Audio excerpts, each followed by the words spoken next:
Hello everybody, welcome to Also Rusty Buckets. The channel finally hit 30k and it's not my birthday anymore, so how the fuck do I guilt people into giving me the numbers that I want? I don't know. I'll just say subscribe if you're not already. About half of the people that watch these videos are not subscribed. And also drop a like on this video. It really helps the video perform better, so it is much appreciated. With that out of the way, I kind of want to address something that's separate from the games I watched today. I only watched a couple minutes of Grizzlies versus, who the hell did they even play? I can't even remember. Wizards. Ja Morant had his best game of the season. I think he had 35 and 10 in total. This is right after I posted a video on my main channel about why Ja Morant is the most overrated young star in the league.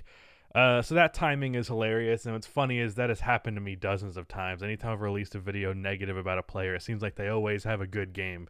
I would hope that most people are aware that that does not negate everything in his career, that he had one very good game. I'm pretty sure someone said on Twitter this is like the fourth time or fifth time this year that he's had 20 plus. So yeah, good for Ja Morant. Like I don't want to come off like I'm rooting against him. I'm absolutely not, because like I said in that video, even though people are gonna deny it's the case, I very much like Ja Morant. So good for him for having that game. I did not end up watching that game because I got sidetracked when I was initially planning on watching that one.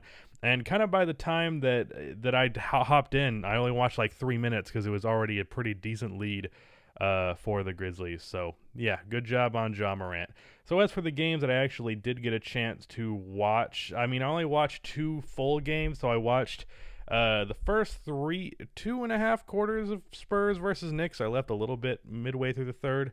That game ended up being a blowout. I was going to watch Bucks versus Suns, or Bucks versus Nuggets, if that game ended up being close. It was not. That was yet another blowout. Although I do want to mention, in regard to that game, I'm not seeing really anybody saying that that Brook Lopez needs to go because Nikola Jokic dropped a 37-point triple-double on 65% shooting on him. Didn't see a word of that, unlike with Wendell Carter, but that's a whole nother topic. So for games that I watched, let me get the Spurs versus Knicks game out of the way because it was rather boring. I just wanted to catch some more Knicks games because I haven't watched them in a good amount of time. I made a video, I think, specifically focused on them, but yeah, I haven't watched them since then. This was not a good game to watch the Knicks for the positive because I believe they were on a 3-game win streak before this one. If I'm not mistaken, did Derrick Rose even play in this game? Because I feel like I barely saw him if he did. I could very well be mistaken here. No, Rose did not play, so I was correct on that one. Also, Frank Ntilikina played very well, and I completely left that out of my notes. But overall for the Knicks, Emmanuel Quickley, when I was watching this game, he shot poorly. And then I guess when I turned off the game, that was like the on switch for him because he finished with 26 on 40% from the field, but 50% from 3. And with the guard that small, I kind of say I don't know what the exact true shooting percentage of that is. He made all of his free throws, so it's probably relatively solid.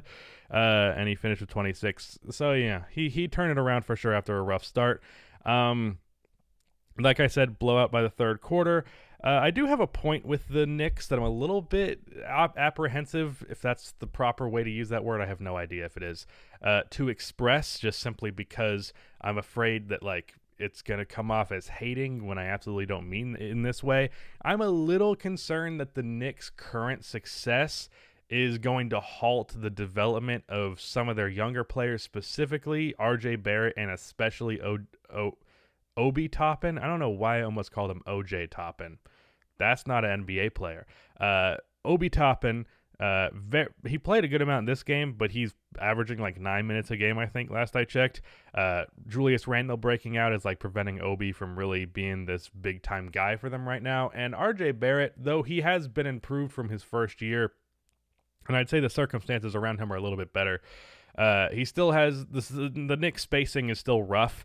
And for that reason, I think RJ's ability to really, I think even though Randall has improved as a playmaker, he still impedes on Barrett quite a bit for being the player that he could be. And I think in the long term for the Knicks, RJ Barrett is going to matter more than Julius Randle. I think Julius is probably like 28 at this point, something like that. RJ is probably like 21, 20 even.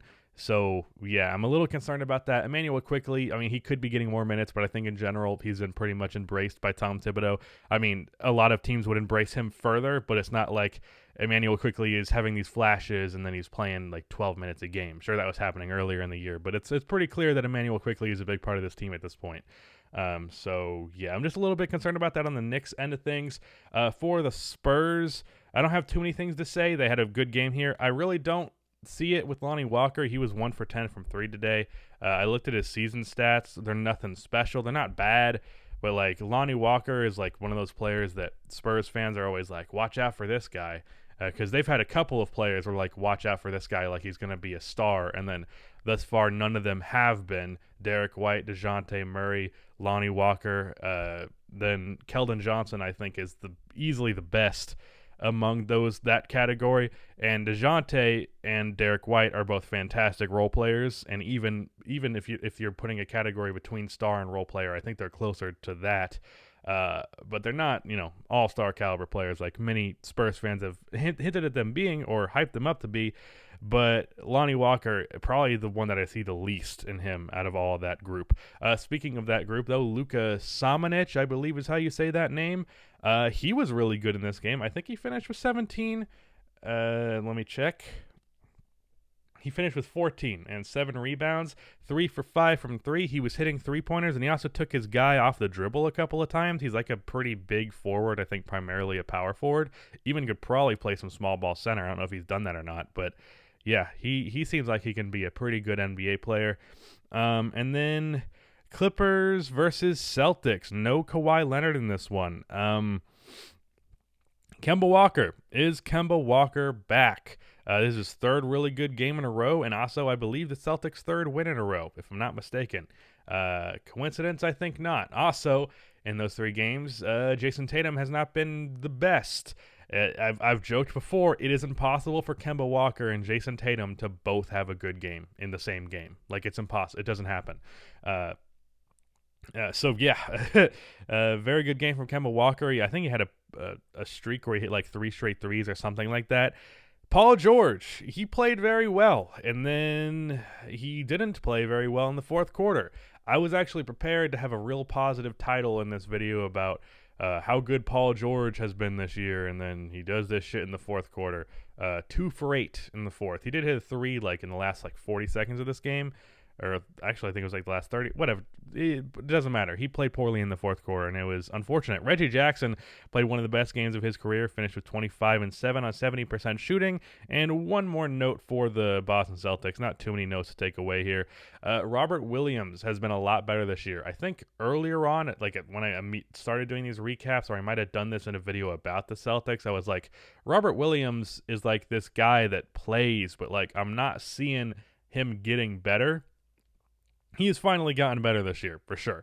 It's not like he developed some skill he didn't previously had. It's just the things he was already good at, he's starting to get very good at, and that makes him a valuable player. He had a really nice lob in this game, so shout out to Robert Williams, the Time Lord.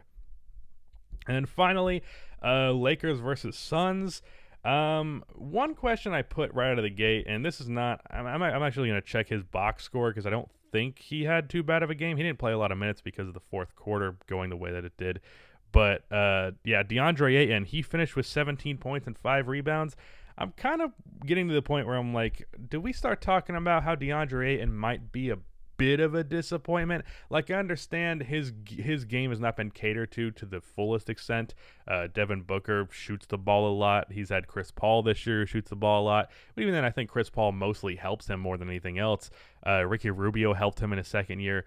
Like, I feel like Ayton's just simply not aggressive enough.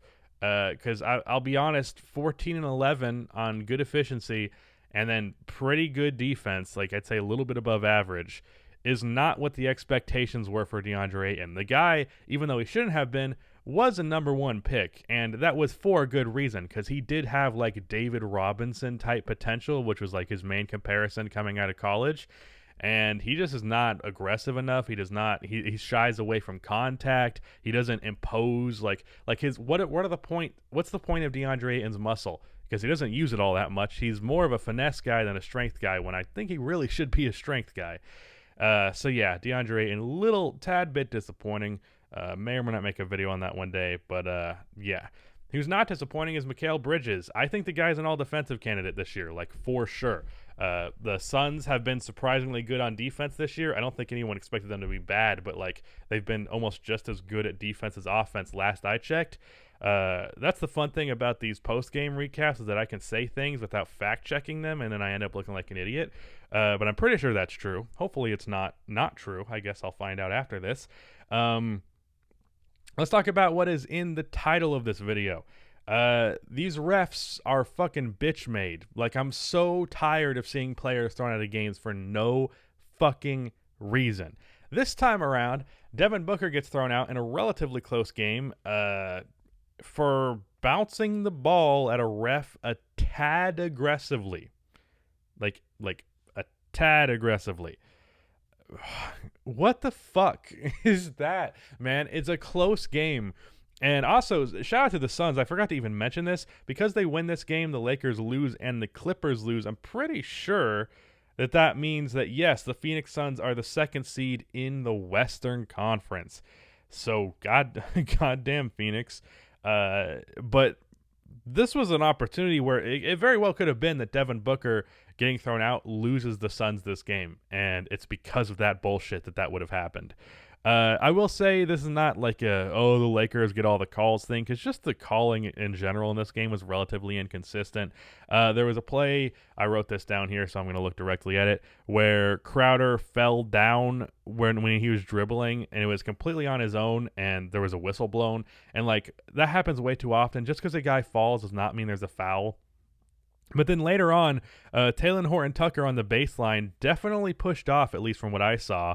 And then on Crowder, who fell down, nothing called. And then later on, Devin Booker was falling down, and he flailed his arm out, and it looked like it grabbed around, what's his name? KCP's ankle as he was flaring out for a three-pointer, and it tripped him up. Upon replay, you could argue that it looked like he didn't mean to like wrap his hand like that. It was just an unfortunate circumstance. But then later on, like literally a couple of minutes later, on a fast break, Devin Booker goes up for a layup, and then KCP fouls him hard, and it was a hard foul, but like no targeting at all in that instance, and then that's called a technical. So in both cases, it was reviewed. So why was what happened to KCP not a technical, where you could argue at the very least that appeared more malicious than what KCP did to Booker? You could argue it's an accident, but it could have very least looked like it was something intentional, where what KCP was just like, he fouled him hard on a fast break. That's routine. Unless there's something I'm missing from that call, that felt pretty stupid to me. Yeah, but I'm tired of these. So many players getting thrown out for no fucking reason, and like they're not there for you guys. The refs, they're not there for you. And I understand your job is difficult, but it's not that difficult to know that bouncing a ball doesn't get you thrown out of the game. And even if he said something to him, I don't care what they say to you. Like they have to say some outlandish shit for me to be like, yeah, you should be thrown out of the game. Like that's fucking ridiculous to me. Anyways, for the rest of this game, the Suns were up a good amount.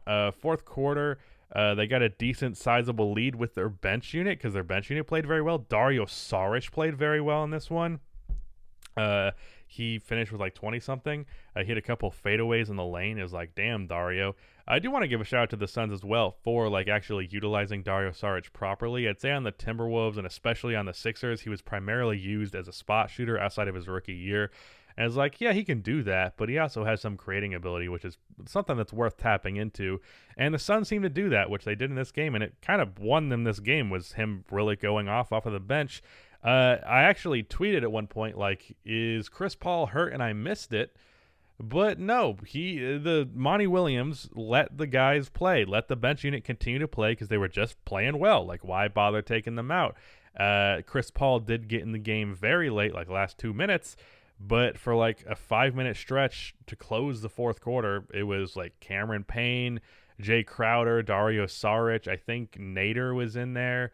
And then Mikal Bridges was in there. And it's like, all right. I mean, if it's working, I was expecting it to turn. It never really did. As for LeBron in this one, he had 38. I don't even let me look at the full box score because LeBron's more than just putting up points. That's for damn sure. He had 38, 5, and 6 on 67% shooting. I'm at a point, well, I'm not going to say it like that. I have been at a point with LeBron for quite a while now where he has to drop like 50, 20, and 15 for me to acknowledge it. Not because I'm denying his greatness, but the opposite of that, because I'm so used to seeing him do things that are absurd for 99.99999% of players, and I just kind of ignore it because, yeah, that's LeBron. He is no worse than the second greatest player of all time. That's what he does. So if you're going to give me the shit, I've had this happen with Lakers fans where I say LeBron had a good game. And they're like, are you kidding? He had 35, 10, and 7. It's like, yeah, you know how many fucking times LeBron has had 35, 10, and 7? That's nothing to him. And that speaks to his greatness, but I'm not going to be like, oh my God, every single game as a result. That's just, it is what it is. That's all I got to say today. There's a new podcast. Go check that out. If you're watching this video at this point, it means you probably fuck with my content to some extent, which if you do, you should probably go check out those podcasts because it's fun. All right. Bye.